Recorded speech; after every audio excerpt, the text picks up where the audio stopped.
Дорн говийн өндөрлөг хээр тал, салхин дэлгэцсэн уулс, өвсөрхөг хангай газар хосолсон, үе үеийн нүдэлчин малчдын амьдралыг тэтгэсэн онцгой нутаг билээ.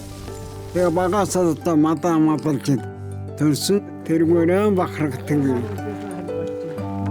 Тэгээ говьд ургадаг одоо амтэрдэг амтэн юу дээ одоо тэр бүгд байгаа шүү дээ. Дорн говь аймагт алт, зис, нүүрс зэрэг ашигт малтамлын арвин нууцтай улсын эдийн засагт чухал ач холбогдолтой ордууд бий. 81 настай Лувсан Дашийн Бат Мөнхгой уул уурхайн салбарт цахилгааны инженерээр олон жил ажиллажээ. Гэвч цаг өнгөрөх тусам уул уурхайн салбарын байгаль орчинд үзүүлэх сөрөг нөлөөнд сэтгэл зовних болжээ. Тархастай ашигт малтан үлчээнд газрыг хийтгэж байгаа юм шүү дээ. Уул уурхайг хариуцлагагүй эрхлэх нь бэлчээрийг талхалж, зэрлэг амьтдын амьдрах орчныг сүйдэлдэг. Мөн уур амьсгалын өөрчлөлтийн нөлөөгөөр мэдэгдэхүйц багассан усны нөөцийг бохирдуулж шавхах аюултай. Одоо чинь энэ говьд цогжилт явагдаад газрыг чинхэд авчихад тэгээд ухаад өгдөн матын бэлчээр зэрэг юм чи өчргүй муугаар нөлөөд нь шүү дээ. 2015 онд Монгол Улсын засгийн газар Дорн говь аймгийн Тахилгад улсын ойролцоох өргөн уудам газарт уул уурхайн лиценз олгожээ. Уул уурхайн одоо холбогдсон олон янзын олон хувь тогтоомж байна. Соёлын үедрүүд тусгай жишрийн тусал гэж юм тусалхан байдаг.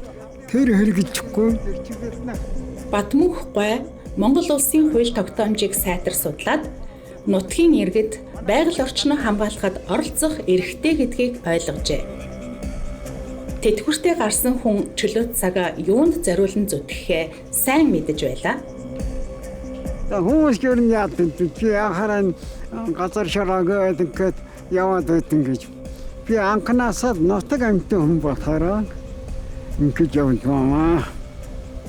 Бат Мөнхгой инженерийн ухаанаа ашиглан өөрийнхөө хөрөнгөөр төрж өссөн говь нутгаа судлах ажлыг эхлүүлжээ.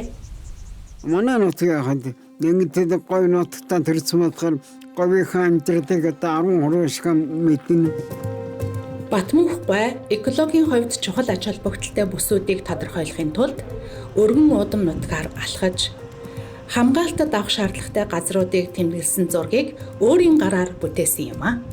Манай суманд 12 одоо хурд хийдийн тойр 12-ийн тойр байгаа. Багадын үзэсгэлэнтэй 9 газар байгаа. Тэр угсаатны зүйтэй одоо Чингистэй холбоотой 2 газар байгаа. Энийг их л сайн мэдээд одоо хаана байна. Тэгээ би ч энэ болгоныг оруулахын төлөөд ингээд яадаг. Дараа нь The Nature Conservancy байгаль хамгааллын байгууллага төрийн албатай холбогдсон хуулийн талаарх мэдээлэлээ баттгаж, нэмэлт мэдээлэл цуглуулад эрх баригчид руу хүсэлтээ илгээжээ. Хамгийн гол нь тэр эргэлтийн цагаа координатад сайн бичихгүй бичээч энэ төр чинь тоо алдаа гэвчээд тэрэн чинь айгуу сайн нягтлж байгаа. Тэнийг нэг тоо алдахад нэг зөвч хамаагүй тагпилчихгүй.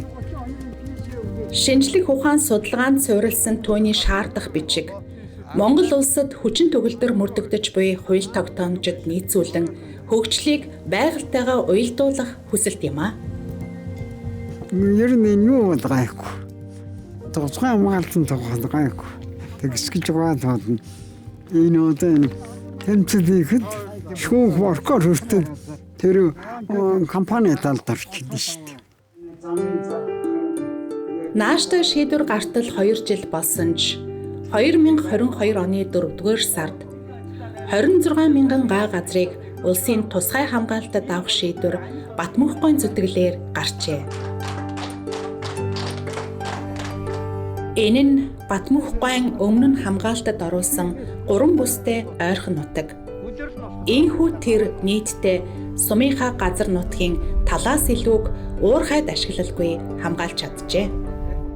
хамгийн их баярлсан юм гэсэн утгуудыг тусгай хамгаалтан зовсон чинь тэр хамгийн их сэтгэл тогтсон юм чинь ёстой дээр.